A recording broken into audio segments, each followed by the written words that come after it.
Hi there, welcome to A New Way to Museum here at the Sternberg Museum of Natural History. My name is David Levering. I am the Summer Science Camps Director. And today I am going to be talking with you a bit about a college alumni trip that we did this past summer to a place called Little Jerusalem State Park, where we went fossil hunting. It was a really good time. It was really interesting. We found a lot of cool stuff. If you want to see more videos like this and the other content that we're producing here with the Sternberg Museum New Way to Museum series, make sure to like and subscribe, and you'll get alerts whenever we put out new videos. Let's go check out Little Jerusalem.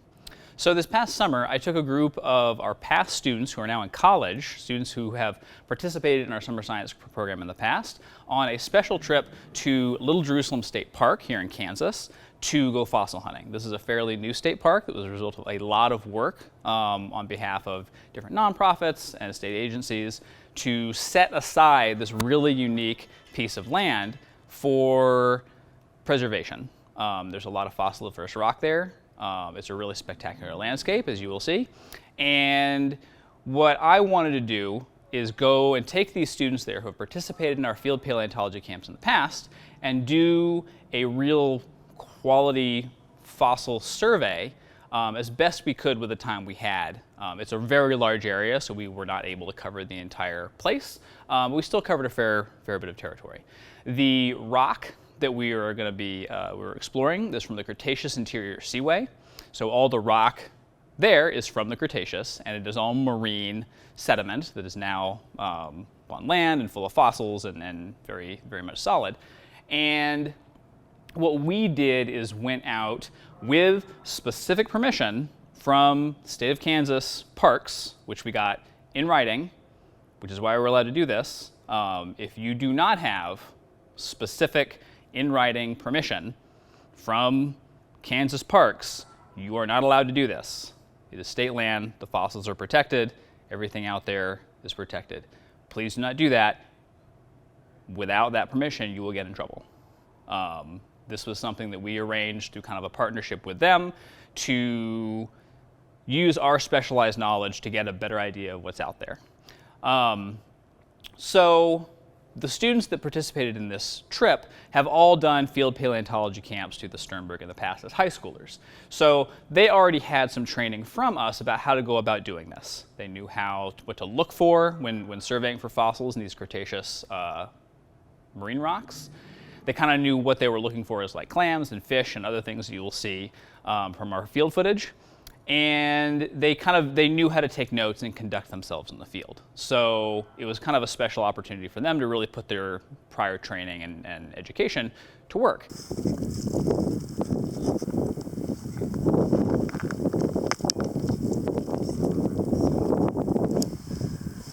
Katie, do you want to tell us what just happened and introduce yourself? So my name is Katie, and we've just discovered what looks like some sort of reptile bone in situ here. And we've taken coordinates, we've taken orienting photos that include the landscape that we found the piece in, and now we're just protecting it from any external force like weather and things by burying it in some of the surrounding rock. So once we got out to Little Jerusalem on our first day, we got started with our kind of systematic process of looking for fossils, doing a fossil survey. And we have a whole other New Way to Museum video that you can watch about the in-detail, in-depth process of like finding a fossil, documenting it, digging it up, getting it back to the museum. I'm not going to go into all that right now, but I definitely recommend that you go watch that other video if that's something you're curious about. But the general idea is that when you're looking for these fossils, it's really important to take notes and keep a good idea of where you are. So having a map, having a GPS unit, having a compass, all of these things are super important. So that if you find something of note, that you are able to take notes. So having your notebook, pen, camera, scale bar, all of these things so that you can record what it is you found, when, where, and then take field photos so that if it turns out it is something that is important, the proper people can come and dig it up. So in our case, we did not have permission from Kansas State Parks to dig anything up. totally fine. We didn't need to be doing any of that during this particular expedition. But what we did is took enough notes so that if they want to go look at something, or if they want to get in touch with Dr. Wilson, our paleontologist here, and they want to have a conversation about, hey, this looks important, maybe we should give it a closer look, they will have all of the field survey notes that I and this group of college students recorded, and they can make informed decisions using those records. And that's the really important thing that we were doing out there, is just collecting information for other folks so that they could make informed decisions about what to do with some of these resources that we found while we were out there. Okay, what do we got? Oh, right here. Yeah, I'll say so.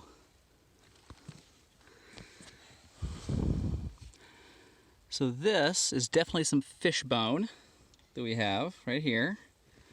See right there, it's got that kind of flaky texture. There. You can see it's pretty well squished in this rock layer. So we're gonna take a little time to check it out. We're probably not gonna do much with this just because it is buried under a lot of overburden. And to dig even if we had permission to dig all the way down to where this fish is weathering out, probably not going to be worth the effort right now. So we'll definitely take some pictures, take some notes on it, but this will very likely be staying in the ground for the very foreseeable future. Very neat find though. Things like this are, again, why it's really important to have places like this to preserve these kinds of resources, so that if this is weathering out in a flatter space where it might be more accessible and we would potentially get permission to dig it up, that we would be able to do so. So this is very encouraging. Always nice to find even this kind of fish material sticking out of a hillside. It's like, okay, there are definitely fossils here, and we should keep looking so we can find something that's a little bit more accessible. So we actually found some pretty cool stuff, even though there wasn't anything maybe quite spectacular enough to warrant like a phone call to state parks for digging up. We did still find some really cool things. Among those are fish vertebrae, which you'll see in our field footage. Usually about the size of like a dime to a quarter in diameter. Some are a little bit bigger, but not a lot. So good-sized fish by any account, but nothing monstrous or anything like that. And in any area where you're going and looking for fossils within like these Cretaceous interior seaway rocks, you're going to find clams, which we found plenty of. These really large Inoceremus clams that are typically broken up into chunks just because they are quite large and weathering out at the surface, and they get broken up into pieces.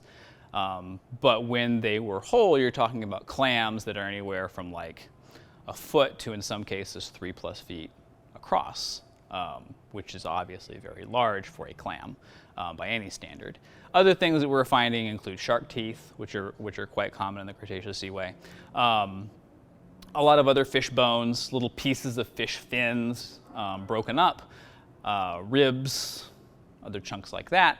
Occasionally like little fish teeth, and also things called coprolites. Coprolites are fossilized poop, and a lot of those that you find out here, they're frequently from sharks, and they will be small and kind of round or lumpy, and if you were to break them open, if you find some on some land you're allowed to access and go fossil hunting on that has this Cretaceous seaway rock in it, you will often find little bits of fish bone inside of those fossil poops, which is very neat. Can tell us things about diet.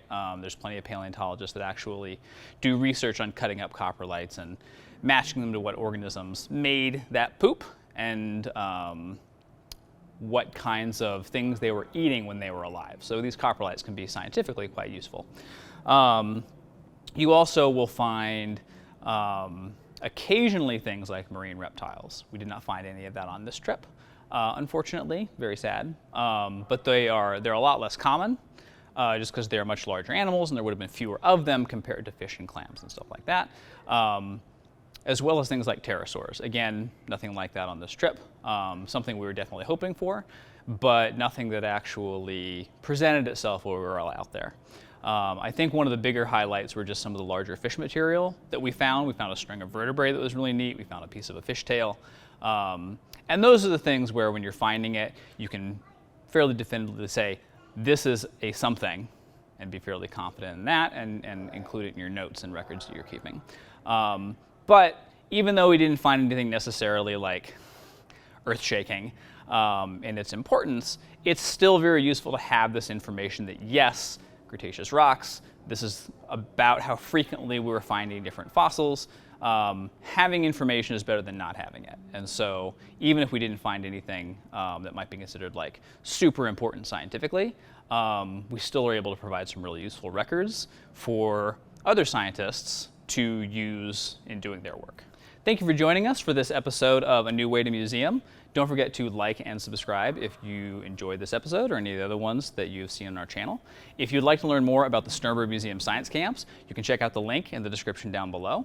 And we hope that you had a great time with us today and that you will join us in our future videos. Take care.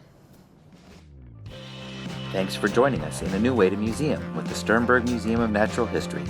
If you enjoyed this video, like it and subscribe to our channel. Hit the bell for notifications when we release a new video. Support us on Patreon for early access and exclusive content. You can also follow us on all our social media. Links are found in the description. Thanks for watching, and follow your curiosity to new discoveries.